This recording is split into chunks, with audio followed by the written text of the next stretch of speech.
Class fourth subject SST. इसमें हमने जो अभी लास्ट पढ़ा था वो था आपका लेसन थर्ड है northern mountains and the northern plains. तो हमने इसमें पढ़ा अभी तक द नदर्न माउंटेन्स। हमने नदर्न माउंटेन्स के बारे में जाना कि ये किस तरफ पाए जाते हैं, लोकेशन क्या है इनकी, इनकी एक्सटेंड कितना करते हैं, ये कितनी इनकी कितने एरिया में ये पाए जाते हैं। फिर हमने पढ़ा इसमें the Himadri, the great Himalayas,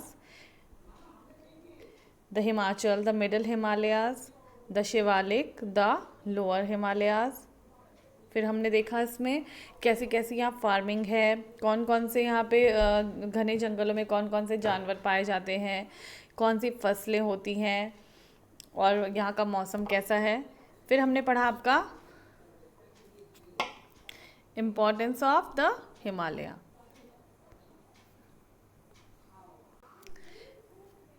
importance of the Himalaya में हमने देखा कि हिमालय की जो हमारे लिए महत्व क्या क्या क्या महत्व है। तो सबसे पहला महत्व तो ये है कि नॉर्थ से आने वाली जो भी ठंडी हवाएं होती हैं हिमालय उनको रोकता है। They prevent the bearing clouds, ये जो बारिश के बादल होते हैं वो बारिश करते हैं तो पूरे क्या होता है, सभी जगह से रेनफॉल होता है अच्छा पूरी कंट्री में, all over the country. The melting snow, जो इसकी स्नो होती है वो मेल्ट होती है तो उससे क्या मिलता रहता है, रिवर में पानी आता रहता है साल भर। फॉरेस्ट में आपके यहाँ पे वैल्यूएबल चीज़ें मिलती हैं जैसे टिम्बर, रेजिन, हनी हमें मिलता है। ये जो जंगल है ये क्या है, ये जंगल जंगली जानवरों के घर हैं जिनमें हमें कौन कौन से जानवर मिल सकते हैं, snow leopard, tiger, rhinoceros, deer. तो यहाँ तक हम इसको पढ़ चुके हैं। अब हम इसमें आगे बढ़ेंगे नदर्न प्लेन्स में। तो आप भी अपनी कॉपी, बुक, पेंसिल अपने पास रखिए और जो भी आपको बताया जा रहा है आप उसको ध्यान से देखिए। तो ये है आपका नदर्न प्लेन्स। नॉर्थ साइड में पाए जाने वाले जो मैदानी भाग होते हैं वो कहलाते हैं नदर्न प्लेन्स। तो सुन लीजिए आप इसको, यहाँ से देखिए आप इसे। Many rivers originating in the Himalaya mountains flow through the northern plains. Many rivers originating in the Himalaya mountains, बहुत सारी ऐसी नदियाँ जिनका ओरिजिन क्या है, जिनका उद्गम या जहाँ से वो निकलती हैं उसको उसका उद्गम कहा जाता है। तो वो निकलती है इन the Himalaya mountains, Himalaya mountain से निकलती हैं, हिमालय पर्वत से निकलती हैं और कहाँ फ्लो करती हैं, नदर्न प्लेन्स में ये जाती हैं बह के। इनके निकलने का स्रोत क्या है, हिमालय माउंटेन्स हैं, हिमालय पर्वत है और ये फ्लो करके जाती है नदर्न प्लेन्स, नदर्न भाग के प्लेन हिस्सों में जाती है, मैदानी भागों में जाती है north side. These rivers carry water through out the air, ये नदियाँ क्या करती हैं, carry water through out the air, साल भर ये पानी को क्या करती हैं, लेके जाती हैं। They also bring with them broken pieces of rock, ये अपने साथ क्या लेके जाती हैं, ये अपने साथ लेके जाती हैं ब्रोकन पीसेस ऑफ रॉक, पहाड़ के छोटे छोटे छोटे छोटे टुकड़े, सैंड, रेत और सिल्ट। सिल्ट किसे बोलते हैं, नदी के नीचे, पत्थर के नीचे एक क्या होता है, जमा हुआ रेत होता है, उसको लेके जाती हैं। And deposited along the river banks to call alluvium, और कहाँ ये जम जाता है, ये जो लेके जाती हैं, the fine silt deposited along the river banks, और ये नदियों के किनारे किनारे जमा हो जाता है जो कि क्या कहलाता है, ये कहलाता है आपका alluvium. Alluvial soil is very good for crops, जो एलुवियल सॉइल होती है ये खेती के लिए बहुत ही गुड मतलब अच्छी होती है, इसमें खेती अच्छी होती है। अब देखिए आप लोकेशन एंड एक्सटेंट। लोकेशन मतलब क्या लोकेशन है, ये कहाँ पाए जाते हैं, एक्सटेंट मतलब कितने क्षेत्र में ये फैले हुए हैं। तो देख लीजिए, the northern plains occupy the greater part of northern India, जो नदर्न प्लेन्स ने ऑक्यूपाई किया हुआ है, घेर रखा है, मतलब कितने एरिया में ये पाए जाते हैं, तो नदर्न प्लेन्स पाए जाते हैं कहाँ, occupy the greater part of northern India, इन्होंने ऑक्यूपाई किया हुआ है, घेरा हुआ है कितना हिस्सा, the greater part of northern India, एक नदर्न इंडिया का बहुत बड़ा हिस्सा इन्होंने क्या कर रखा है, ऑक्यूपाई कर रखा है। The plains lie towards the south, जो ये मैदानी भाग है ये कहाँ तक है, ये the plains lie towards the, ये साउथ की तरफ है, south of the northern mountains, northern mountains के साउथ की तरफ ये पाया जाता है। The region is flat and level, ये जो रीजन है, ये जो क्षेत्र है, ये कैसा है, फ्लैट है, समतल है, एंड लेवल स्ट्रेचिंग फ्रॉम, इसका लेवल कहाँ स्ट्रेच है, इसका कहाँ तक खींचा हुआ है, ये खींचा हुआ है from Punjab in the west, west में Punjab, to Assam in the east, और ईस्ट में आसाम तक, और वेस्ट में पंजाब तक इसका खिंचाव है। The plains extend in length for 2400 kilometre. ये जो प्लेन्स एक्सटेंड कर रहे हैं, इनकी जो एक्सटेंड होता है होना, यहाँ तक कहाँ तक है ये? The plains extend in length, length इनकी कितनी है? 2400 kilometre and are about 150 to 300 kilometre wide. इनकी लेंथ मतलब लंबाई है 2400 किलोमीटर और इनकी जो ये चौड़े हैं कितने हैं? ये 150 से 300 किलोमीटर चौड़े। 3 रिवर्स, नेक्स्ट देखिए। 3 rivers Satluj, Ganga and Brahmaputra have played an important part in the making of the Northern Plains. Northern Plains के बनने में सबसे इम्पॉर्टेंट किसका वो है रोल, किसका पार्ट है या किसका सबसे इम्पॉर्टेंट इसमें रोल है, पार्ट है, किसका है?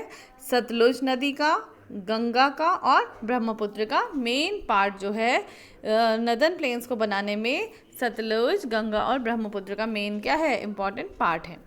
अब देखिए इसमें नीचे, the Ganga basin, the place from where a river began is called its source. The place from where, वो जगह जहाँ से जो भी नदी है वो बिगिन होती है, शुरू होती है, वो क्या कहलाता है? उसका सोर्स कहलाता है। जहाँ से कोई भी नदी निकलती है, बनती है, वो जगह उसकी क्या कहलाता है? सोर्स कहलाता है। The Ganga flow swiftly down the mountains in the state of Uttarakhand. जो गंगा नदी है वो कहाँ से निकल रही है? वो नदी निकल रही है हाई माउंटेन से। तेज़ी से कहाँ से बहती है वो नदी? उत्तराखंड में, उत्तराखंड, स्टेट ऑफ उत्तराखंड, उत्तराखंड में कहाँ से निकलती है? माउंटेन्स से, ऊंचे ऊंचे पहाड़ों से निकलती है। रीचिंग द प्लेन्स, और कहाँ पहुँचती है ये प्लेन्स में? हरिद्वार पहुँचती है। ये माउंटेन से निकलती है उत्तराखंड के और पहुँचती है प्लेन, समतल एरिया कहाँ? हरिद्वार में पहुँचती है। The Yamuna is the most important tributary of the Ganga and joins it at Allahabad. जो यमुना नदी है, यमुना नदी क्या है आपकी? यमुना नदी जो है वो सबसे इम्पॉर्टेंट, सबसे महत्वपूर्ण क्या है? गंगा की सबसे इम्पॉर्टेंट सहायक नदी है, जो कि उससे मिलती है कहाँ? उससे ज्वाइन करती है कहाँ? इलाहाबाद में। This meeting place is called Sangam. जैसे आप जानते हैं कि जहाँ पे कोई दो नदियाँ मिलती हैं तो वो नदी का क्या कहलाता है? संगम कहलाता है। तो इलाहाबाद में यमुना और गंगा मिलती हैं तो वो क्या कहलाता है? उसका Sangam. The Ganga basin is watered by the Ganga. जो गंगा बेसिन है, गंगा बेसिन मतलब part of Ganga. Ganga basin क्या है? Part of Ganga. तो Ganga basin is watered. Ganga basin में जो पानी है वो किससे है? गंगा से है, यमुना से है और किससे है? And the tributaries of Ganga, Ganga की ट्रिब्यूटरी मतलब छोटी छोटी जो सहायक नदियां हैं जिनके नाम हैं गंडक, घाघरा, गोमती, कोसी एंड सोन। तो ये क्या है? ये गंगा की छोटी छोटी सहायक नदियां हैं जिससे गंगा में क्या है? पानी है। Delhi, Agra, Kanpur, Varanasi and many other cities are located in its bank. ये जो शहरों के नाम दिए गए हैं ये क्या है? गंगा नदी के किनारे बसे हुए क्या है? ये शहर हैं। The reverse carry a lot of silt and sediment. ये नदियाँ अपने साथ क्या लेके जाती हैं? Silt and sediment. सिल्ट मतलब होता है नदी के नीचे, पत्थरों के नीचे क्या जमा होता है? एक रेत होता है जो बहुत ज़्यादा क्या होता है? उपजाऊ होता है। और सेडिमेंट होता है आपका गाढ़ा सा एक पदार्थ इसके नीचे पाया जाता है वो।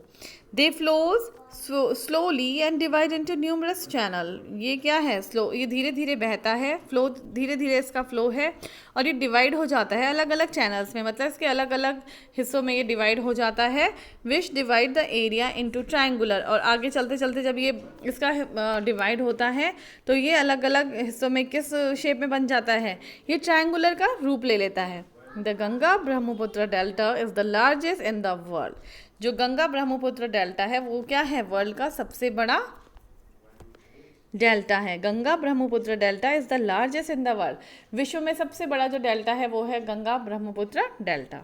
It is called Sundarban. इस किस नाम से जाना जाता है? ये जाना जाता है सुंदरबन के नाम से। आगे बढ़िए, page number 19। The fertile Ganga basin has major crops. जो हमारा गंगा बेसिन है वो बहुत फर्टाइल है, मतलब उपजाऊ है। तो इसमें क्या क्या उपजाऊ, क्या क्या चीज़ें उगती हैं? राइस है, वीट है, जूट है, शुगर केन है। इसमें इसकी बहुत अच्छी क्या होती है? इसकी बहुत अच्छी फर्टिलिटी है। Many important cities like Rishikesh, Haridwar, Delhi, Agra, Kanpur, Allahabad, Varanasi, Patna and Kolkata are located on its bank. अब देखिए इन शहरों के नाम दिए हैं, ये क्या है, गंगा नदी के किनारे बसे हुए क्या हैं, शहर हैं ये। Next, the Brahmaputra basin. ध्यान से सुनिए आप जो भी बोला जा रहा है, क्योंकि ये समझने में आपको थोड़ा ध्यान लगाना है ज़्यादा। द ब्रह्मपुत्र बेसिन, बेसिन होता है part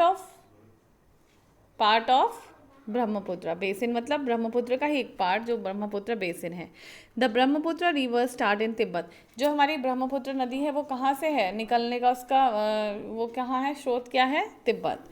it is known here Tsangpo. इसको किस नाम से जाना जाता है, Tsangpo. It flows eastward and enters India in Arunachal Pradesh.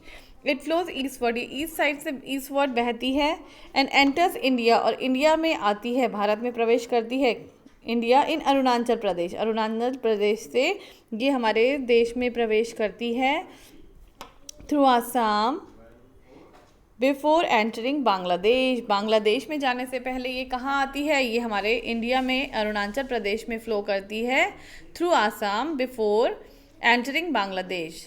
ठीक है, तो बांग्लादेश में एंटर करने से पहले ये यहाँ आती है। The Brahmaputra basin receives heavy rainfall. Brahmaputra में क्या है, ब्रह्मपुत्र बेसिन में बहुत हैवी रेनफॉल होता है, बहुत तेज़ बारिश होती है। बारिश के कारण क्या होता है यहाँ, the Brahmaputra basin receives heavy rainfall brought by the monsoon. यहाँ पे क्या लेकर आते हैं, बहुत अच्छी बारिश होती है, यहाँ पे बहुत तेज़ बारिश होती है। Sometimes the heavy rainfall causes to flood. कभी कभी इस तेज़ बारिश के कारण यहाँ क्या आ जाता है, फ्लड हो जाता है। फ्लड मतलब मलबा आ जाना। तो उस in the river and its surrounding areas, इसके आसपास के एरिया में फ्लड एंटर कर जाता है, फ्लड हो जाता है। But the silt fertile soil, किसको बोल रहे हैं, सिल्ट बोल रहे हैं, एक उपजाऊ मिट्टी, fertile soil produce by heavy flooding. और वो किससे आता है, वो सिल्ट कहाँ से आता है, वो सिल्ट आता है बारिश में, जो मलबा आता है उसमें कुछ मलबा क्या रहता है, सिल्ट होता है, वो क्या है, उपजाऊ मिट्टी है। Provide excellent soil for crops like jute and rice. तो वो जो मलबा होता है उपजाऊ, वो किसके लिए बहुत अच्छा होता है, वो होता है अच्छा जूट और राइस के लिए। नेक्स्ट देखिए, the Sutlej basin. Sutlej basin देख लीजिए आप। सतलुज बेसिन में क्या है आपका, Sutlej basin. The Sutlej river originates in Tibet near the Kailash Mansarovar lake. The Sutlej river originate मतलब होता है उसका उद्गम। जो सतलुज रिवर है उसका उद्गम कहाँ है, इन तिब्बत से है उसका उद्गम, near Kailash Mansarovar lake. Kailash Mansarovar lake से उसका उद्गम है। And flows through Himachal Pradesh, और ये कहाँ आती है, बहती हुई हिमाचल प्रदेश, टू एंटर पंजाब, ये पंजाब में एंटर करती है। From Punjab it flows into Pakistan, ये पंजाब से बहती हुई कहाँ जाती है, फिर पाकिस्तान। जॉइंस रिवर इंडस, और ये किसको ज्वाइन करती है, ये इंडस नदी को ज्वाइन करती है। Which ends in the Arabian sea, और इसका जो आखिरी पड़ाव है वो कहाँ है, इसका आखिरी जो पड़ाव है या आखिरी जो ये पहुँचती है वो कहाँ पहुँचती है, अरेबियन सी में। Punjab and Haryana lie in the Sutlej river basin. Punjab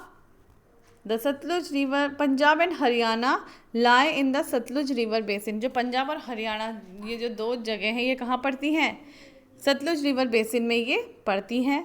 the Bhakra dam has been built across the Sutlej. जो भाखड़ा नागल डैम बना हुआ है वो कहाँ बना हुआ है, सतलुज रिवर में बना हुआ है, जिससे कि क्या करी जाती है, इलेक्ट्रिसिटी बनाई जाती है, बिजली का उत्पादन किया जाता है। और क्या है, irrigation facilities to the surrounding areas, और उसके आसपास के एरियाज़ को क्या दिया जाता है, इरिगेशन फैसिलिटीज़ मतलब सिंचाई के लिए, खेती के लिए सिंचाई का पानी दिया जाता है, फैसिलिटीज़ दी जाती हैं। तो आप पिक्चर देख रहे हैं इसमें, wheat field, Bhakra Nangal dam की पिक्चर है ये। कोल माइन देख लीजिए, कोयले का वो है, कोयले की खान है ये। तो इसमें देखिए नेक्स्ट लाइन देखिए आप, the fertile plains are good for growing crops. जो ये फर्टाइल प्लेन है, उपजाऊ जो ये मैदानी भाग हैं, इसमें क्या है, क्रॉप्स अच्छी उगती है, अच्छी खेती के लिए यूज़ किया जाता है।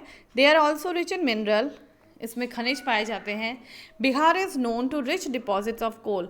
बिहार किस चीज़ के लिए जाना जाता है, बिहार में क्या पाए जाते हैं, कोयले की खान पाई जाती हैं, आयरन एंड पेट्रोलियम पाया जाता है, and Assam is known for petroleum. Assam में क्या पाया जाता है? आसाम जाना जाता है क्योंकि वहाँ पे क्या है, अच्छा पेट्रोल निकलता है, इसलिए फेमस है वहाँ पर। बिकमिंग ऑफ ऑल फैसिलिटीज़, ये सारी फैसिलिटीज़ होने पाई जाती हैं पंजाब, हरियाणा, उत्तर प्रदेश, बिहार एंड वेस्ट बंगाल। तो ये क्या है, नदर्न प्लेन्स के कुछ ऐसे सिटीज़ हैं ये जहाँ पे क्या है, ये सारी फैसिलिटीज़ हैं। The states are divided, facility मतलब सिंचाई की फैसिलिटी, खनिज पाए जाते हैं, पेट्रोल पाए जाते हैं। तो नदर्न प्लेन्स में पाए जाने वाले ये कुछ शहर हैं जैसे Punjab, Haryana, Uttar Pradesh, Bihar and West Bengal. The states are divided into many important cities, towns and villages that are made well planned. कुछ स्टेट्स और स्टेट्स में इनको बांटा गया है। The states are divided into many important cities. इन स्टेट्स को कुछ छोटे छोटे इंपॉर्टेंट सिटीज़ और टाउन और विलेज में बांटा गया है, बिल्कुल सोच विचार के प्लान के साथ इनको छोटे अलग अलग सिटीज़, टाउन्स और विलेजेस में बांटा गया है। Importance of the northern plains. The fertile soil of the northern plains is very good for cropping. Northern plains की जो क्या है सॉइल है वो क्या है, बहुत अच्छी उपजाऊ मिट्टी है, वहाँ पे अच्छी क्रॉप्स उगती है। Since the climate is not very cold, यहाँ का क्लाइमेट ज़्यादा ठंडा नहीं है। Many people have settle down here, बहुत सारे लोग यहाँ पे क्या है, सेटल डाउन मतलब यहाँ पे अपने रहने के लिए सेटल हो रखे हैं, यहाँ पे रहते हैं। Next page. There are many important cities on the bank of the rivers. यहाँ पे क्या है, बहुत सारी सिटीज़ हैं। बैंक ऑफ द रिवर मतलब नदी के किनारे, बैंक होते हैं जो नदी का किनारे पे बसे हुए होते हैं, वो कहलाते हैं bank of the river side. As the land is flat there exist a good network of road, क्योंकि यहाँ पे क्या है, गुड नेटवर्क ऑफ रोड। क्यों? As a land is flat, क्योंकि यहाँ का जो लैंड है वो कैसी है, फ्लैट है। तो इस वजह से यहाँ पे क्या है, अच्छी अच्छी रोड्स हैं, रेलवे की फैसिलिटी है, which helps in transportation of food and good products other parts of the country. Plain होने के कारण यहाँ पे सारी सुख सुविधाएं हैं, चाहे वो वहाँ पे सड़कें हो, चाहे वहाँ पे रेलवे की फैसिलिटी हो।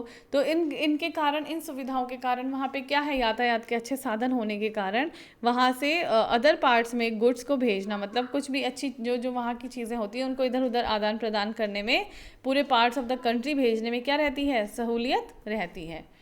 तो ये आपका लेसन कंप्लीट हो गया है। आप इसको एक बार रिवाइज़ करिएगा और इसे देख लीजिएगा, आप एक बार फिर से लर्न करिएगा। अभी इसमें मैं आपको जो दूंगी वो है आपका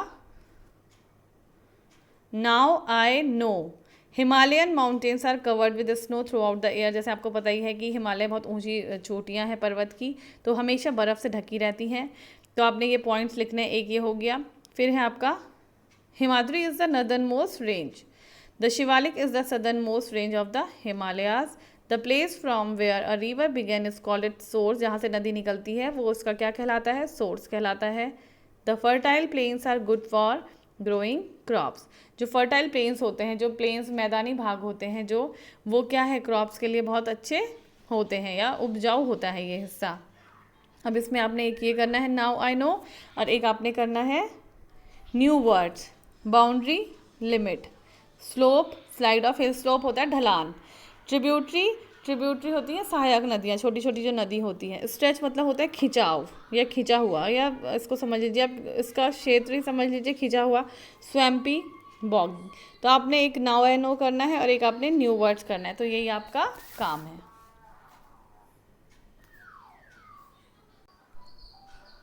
18 में क्या